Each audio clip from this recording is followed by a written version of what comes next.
Panalangin ng pagsuko at paghingi ng kalayaan. Ama naming Diyos, lumalapit po ako sa iyo ngayon. Buong puso kong inaamin ang aking pagkakasala. Alam mo ang lahat ng aking kahinaan. Ang mga bagay na pilit kong tinatakasan, pero lagi kong binabalikan. Paulit-ulit akong nadadapa, at minsan naiisip kong baka wala ng pag-asa. Pero Panginoon, sa kabila ng lahat, nananatili ka. Hindi ka sumusuko sa akin. Kaya ngayon, buong puso akong sumusuko sa iyo.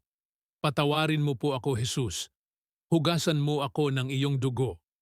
Linisin mo ang aking puso at isipan. Bigyan mo ako ng bagong simula. Hindi ko po kayang magbago mag-isa. Kailangan kita araw-araw. Tulungan mo akong umiwas sa tukso. Ipalit mo ang mga maling pagnanasa ng tunay na pananabik sa iyo. Tanggalin mo ang mga kasinungalingan ng kaaway, na ako'y wala ng pag-asa, na ako'y talunan. Sapagkat sa iyo, Jesus, ako ay may bagong pagkatao, ako ay malaya. Turuan mo akong magmahal ng totoo, mamuhay ng totoo, at magtiwala sa iyong biyaya na sapat, sariwa, at totoo araw-araw. Gamitin mo ang buhay kong ito bilang patotoo na ang pag-ibig mo ang tunay na nagpapalaya. Sa pangalan ni Jesus, Amen.